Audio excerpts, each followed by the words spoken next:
अगला अध्याय षड्धोपशोधन की विधि। उपमन्यु कहते हैं, यदुनंदन, इसके बाद गुरु शिष्य की योग्यता को देखकर उसके संपूर्ण बंधनों की निवृत्ति के लिए षड्धोपशोधन करें। कला, तत्व, भुवन, वर्ण, पद और मंत्र, ये ही संक्षेप में 6 अध्वा कहे गए हैं। निवृत्ति आदि जो 5 कलाएं हैं उन्हें विद्वान पुरुष कलाध्वा कहते हैं। अन्य 5 अध्वा इन 5 कलाओं से व्याप्त हैं। शिव तत्व से लेकर भूमि पर्यंत जो 26 तत्व हैं उनको तत्वाध्वा कहते हैं। यह अध्वा शुद्ध और अशुद्ध के भेद से 2 प्रकार का है। आधार से लेकर उन्मनाद तक भुवनाध्वा कहा गया है। यह भेद और उपभेदों को छोड़कर 60 हैं। रुद्र स्वरूप जो 50 वर्ण है उसे वर्णाध्वा की संज्ञा दी गई है। पदों को पदाध्वा कहा गया है, जिसके अनेक भेद हैं। सब प्रकार के उपमंत्रों से मंत्राध्वा होता है, जो परम विद्या से व्याप्त है। जैसे तत्वनायक शिव की तत्वों में गणना नहीं होती, उसी प्रकार उस मंत्र नायक महेश्वर की मंत्राध्वा में गणना नहीं होती। कलाध्वा व्यापक है और अन्य अध्वा व्याप्त हैं।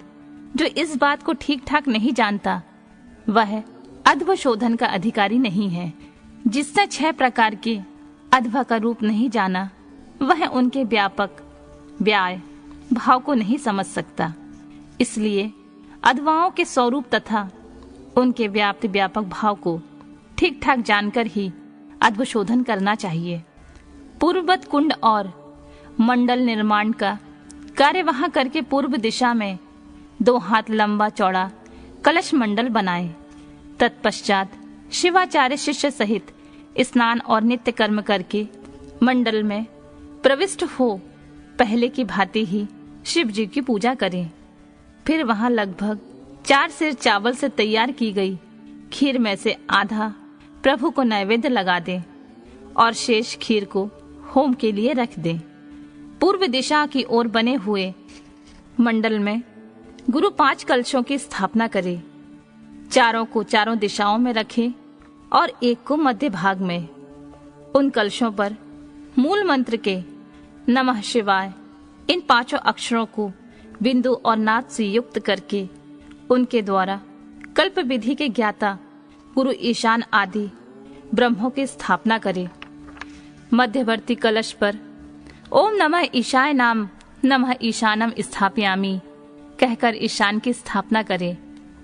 पूर्ववर्ती कलश पर ओम मम तत्पुरुषाय नमः तत्पुरुषम स्थापयामि कहकर तत्पुरुष की, दक्षिण कलश पर ओम शिव अरोधाय नमः अघोरम स्थापयामि कहकर अघोर की, वाम या उत्तर भाग में रखे हुए कलश पर ओम वामदेवाय नमः वामदेवम स्थापयामि कहकर वामदेव की तथा पश्चिम कलश पर ओम यम सद्दोजातम नमः सद्दोजातम स्थापयामि कहकर सद्दोजात की स्थापना करें। तदनंतर रक्षा विधान करके मुद्रा बांधकर कलशों को अभिमंत्रित करें।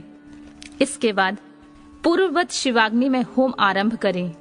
पहले होम के लिए जो आधी खीर रखी गई थी उसका हवन करके शेष भाग शिष्य को खाने के लिए दें। पहले की भांति मंत्रों का तर्पणांत करके पूर्णाहुति होम करने के पश्चात प्रदीपन कर्म करें। प्रदीपन कर्म से ओम होम नमः शिवाय फट स्वाहा का उच्चारण करके क्रमशः हृदय आदि अंगों को 3-3 आहुतियां देनी चाहिए। अंगों में हृदय, सिर, शिखा, कवच, नेत्रत्रय और अस्त्र, इन 6 की गणना है। इनमें से एक एक अंग की 3-3 बार मंत्र पढ़कर 3-3 आहुतियां देनी चाहिए।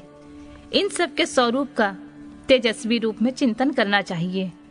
इसके बाद ब्राह्मण की कुमारी कन्या के द्वारा गाते हुए सफेद सूत को एक बार त्रिगुण करके पुनः त्रिगुण करें। फिर उस सूत्र को अभिमंत्रित करके उसका एक छोर शिष्य की शिखा के अग्रभाग में बांध दें। शिष्य सिर ऊंचा करके खड़ा हो जाए। उस अवस्था में वह सूत उसके पैर के अंगूठे तक लटकता रहे। सूत को इस तरह लटकाकर उसमें सुषुम्ना नाड़ी की संयोजना करें। फिर मंत्रज्ञ गुरु शांत मुद्रा के साथ मूल मंत्र से 3 आहुति का होम करके उस नाड़ी को लेकर उस सूत्र में स्थापित करे। फिर पूर्ववत फूल फेंककर शिष्य के हृदय में ताड़न करे और उससे चैतन्य को लेकर 12 आहुतियों के पश्चात शिव को निवेदित कर उस लटकते हुए सूत्र को एक सूत से जोड़े और हुम पटह मंत्र से रक्षा करके उस सूत को शिष्य के शरीर में लपेट दे। फिर यह भावना करे कि शिष्य का शरीर मूत्रत्रयमय पाश है, भोग और भोग्यत्व का लक्षण है। यह विषय इंद्रिय और देह आदि का जनक है। तदनंतर शांति अतीता आदि 5 कलाओं की जो आकाश आदि तत्व रूपणी है, उस सूत्र में उनके नाम ले लेकर जोड़ना चाहिए। इसी तरह इन कलाओं का योजन करके उनके नाम के अंत में नमः जोड़कर इनकी पूजा करें। यथा शांति अतीते काले नमः, शांति कालिये नमः इत्यादि, अथवा आकाशादि के बीजभूत हम यम रम बम लम मंत्रों द्वारा या पंचाक्षर के 5 अक्षरों में नाद बिंदु का योग करके बीज रूप हुए उन मंत्रोक्षरों द्वारा क्रमशः पूर्वोक्त कार्य करके तत्व आदि में मलादि पाशों की व्याप्ति का चिंतन करें।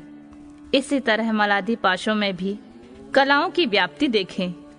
फिर आहुति करके उन कलाओं को संदीपित करें।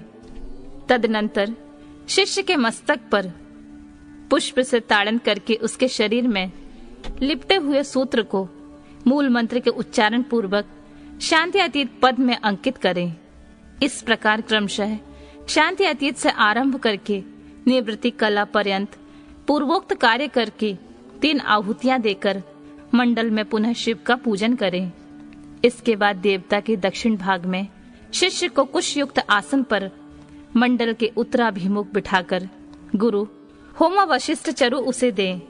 गुरु के दिए हुए उस चरु को शिष्य आदर पूर्वक ग्रहण करके शिव का नाम ले उसे खा जाए। फिर 2 बार आचमन करके शिव मंत्र का उच्चारण करे। इसके बाद गुरु दूसरे मंडल में शिष्य को पंचगव्य दे। शिष्य भी अपनी शक्ति के अनुसार उसे पीकर 2 बार आचमन करके शिव का स्मरण करे। इसके बाद गुरु शिष्य को मंडल में पूर्ववत बिठाकर उसे शास्त्रोक्त लक्षण से युक्त दंत धावन दे। शिष्य पूर्व या उत्तर की ओर मुंह करके बैठे और मौन हो उस दातून के कोमल अग्रभाग के द्वारा अपने दांतों की शुद्धि करे। फिर उस दातून को धोकर फेंक दे और कुल्ला करके मुंह हाथ धोकर शिव का स्मरण करे। फिर गुरु की आज्ञा पाकर शिष्य हाथ जोड़े हुए शिव मंडल में प्रवेश करे। उस फेंके हुए दातून को यदि गुरु ने पूर्व उत्तर या पश्चिम दिशा में अपने सामने देख लिया हो तब तो मंगल है, अन्यथा अन्य दिशाओं में देखने पर अमंगल होता है। यदि निंदित दिशा की ओर वह दिख जाए तो उसके दोष की शांति के लिए गुरु मूल मंत्र से 108 या 54 आहुतियां का होम करे। तत्पश्चात शिष्य का स्पर्श करके उसके कान में शिव नाम का जप करके महादेव जी के दक्षिण भाग में शिष्य को बिठाए। वहां नूतन वस्त्र पर बिछे हुए कुश को अभिमंत्रित आसन पर पवित्र हुआ। शिष्य मन ही मन शिव का ध्यान करते हुए पूर्व की ओर सिरहाना करके रात में सोए। शिखा में सूत बंधे हुए उस शिष्य की शिखा को शिखा से ही बांधकर गुरु नूतन वस्त्र द्वारा हुंकार उच्चारण करके उसे ढक दे। फिर शिष्य के चारों ओर भस्म तिल और सरसों की 3 रेखाएं खींचकर फट मंत्र का जप करके रेखा के बाहर भाग में दिक्पालों के लिए बलि दें। शिष्य भी उपवास पूर्वक वहां रात में सोया रहे और सवेरा होने पर उठकर अपने देखे हुए स्वप्न की बातें गुरु को बताएं।